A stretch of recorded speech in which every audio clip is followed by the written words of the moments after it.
The Children's Garden is designed to inspire children of all ages to foster an affinity for nature together with their families.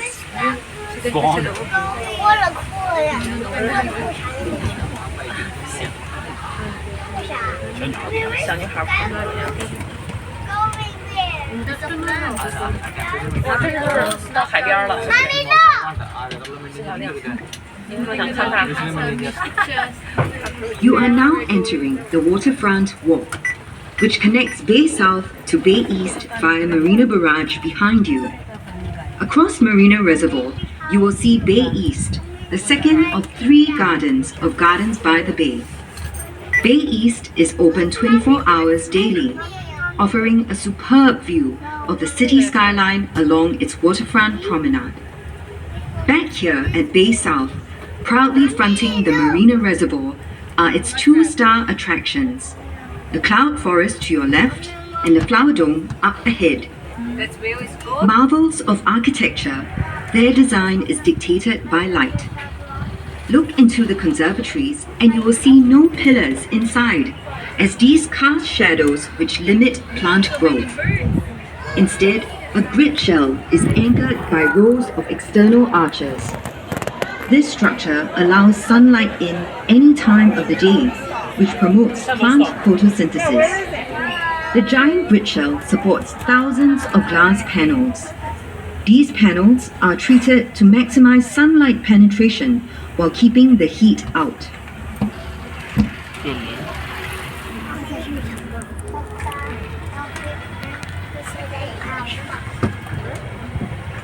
To your left, the Flower Dome features plants from the 5 continents of the world, bringing you into the cool, dry climate of the Mediterranean and semi-arid subtropical regions.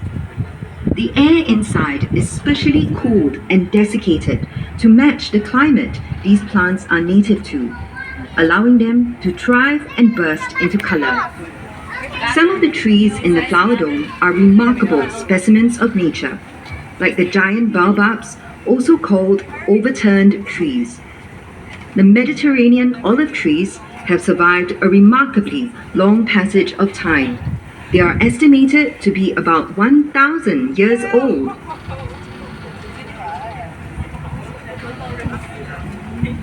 Bay South is filled with gastronomic delights, and there are F&B outlets throughout the gardens. One fine dining option is Marguerite, to your left, serving contemporary cuisine in a garden setting.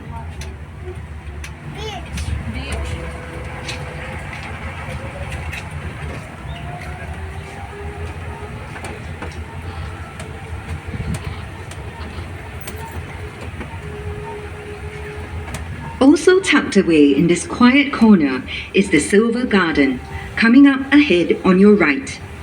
This rentable event space is named after the silvery colored plants growing on and around its 3 super trees. Catch a glimpse of the Dragonfly Lake on the right, part of the sustainable water system in the gardens. The Dragonfly Lake forms a waterfront along other attractions and developments at Marina South, with a promenade planted with scented plants. Rainwater runoff is cleaned by filter beds of semi-aquatic plants, and the water collected in the lakes is then used to irrigate the plants around the gardens. There is a 440-meter boardwalk beside to stroll or jog along.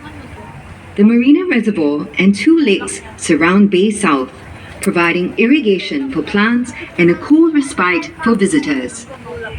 The reed bed to your right acts as a natural eco-filter to cleanse water from rain runoff. The reeds help improve the lake's water quality by absorbing excess nitrogen and phosphorus.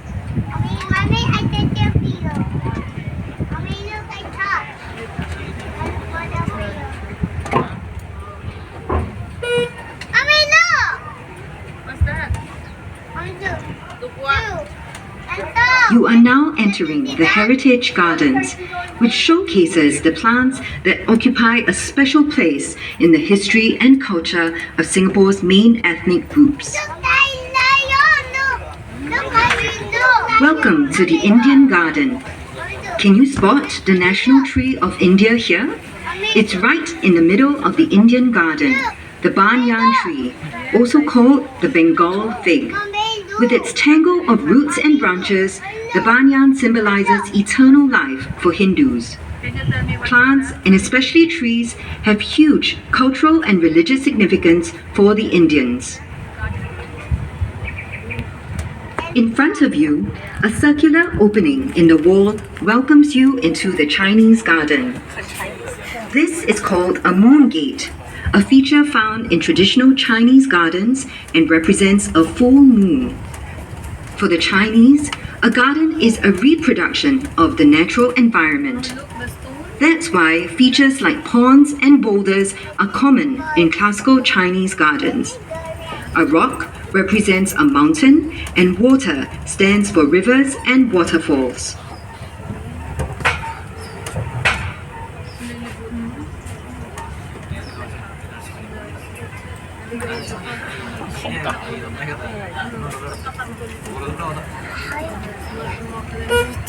You are entering the Malay Garden, the third of the heritage gardens. The timber structure coming up on the right is an example of a traditional village residence known as a kampong house. There are many food plants here used by the Malays, such as pandan and the breadfruit trees on your right.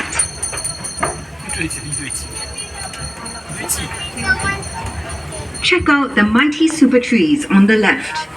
You will see the 22-meter-high OCBC Skyway suspended from the taller super trees. This aerial walkway offers a panoramic view of Bay South and the surrounding Marina Bay area. Vertical gardens of epiphytes and flowering climbers adorn the trunks of the super trees. At 7:45 and 8:45 every evening, the Super Tree Grove serves an audio-visual treat, the Garden Rhapsody, a spectacular light and sound show that will captivate your senses. The last of the heritage gardens is a horticultural representation of Singapore's colonial past. The frangipani, with its white flowers, were chosen to match the black and white houses of the early British planters in Singapore. Important cash crops they brought in the 1800s are featured here. To the right are the Brazilian rubber trees and the African oil palm. You are now leaving the Heritage Gardens, one of the two themed gardens at Bay South. We hope you have enjoyed learning about Singapore's culture and heritage through the plants you have just seen. You are approaching a stupendous white baby sculpture called Planet by British artist Mark Quinn. The sculpture's surroundings reflect the white theme of the colonial garden. It is the most significant of the many sculptures around the gardens, which include water buffaloes, horses, and dragonflies. Singapore's location on the equator bestows upon it perpetual summer and high rainfall, and rich flora and fauna. These are the threads that have been woven to create a city in nature. Gardens by the Bay epitomizes this vision through community event spaces such as The Meadow.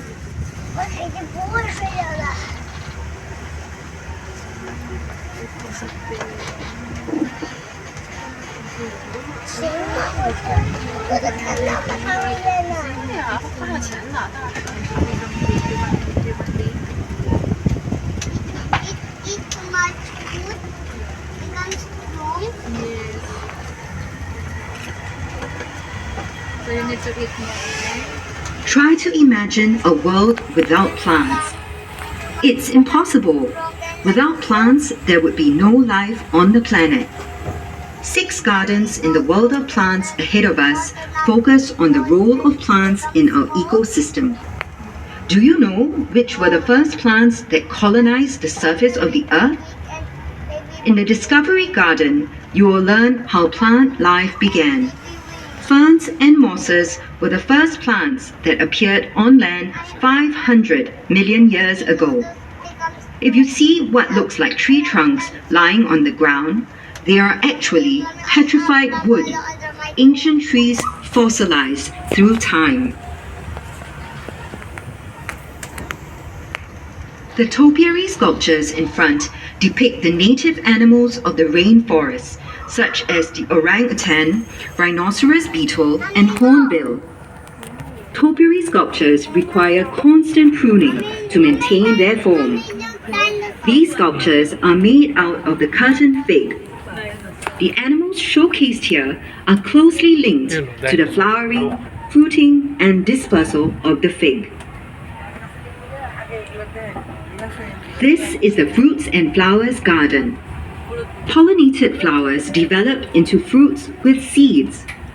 The fruits of the cannonball trees on your left and right expel their seeds when they explode on impact, giving the tree its name. Plants and trees also reproduce by dispersing seeds through wind, water, or animals. Not all plants require direct sunlight to flourish. Explore the dark side of the rainforest in the understory garden. Organisms on the forest floor have found ways to survive under low light conditions. Fungi, like the mushroom sculptures you see on your right, help to break up fallen leaves and twigs into rich nutrients for vegetation.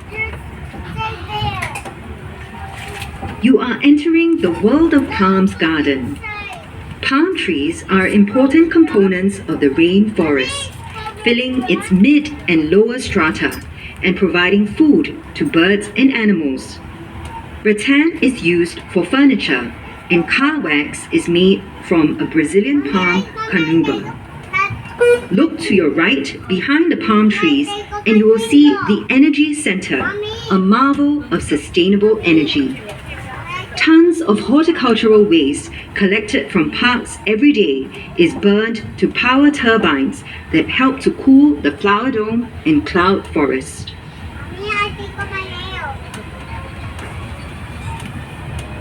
At the Secret Life of Trees Garden, learn all about trees and their wondrous forms.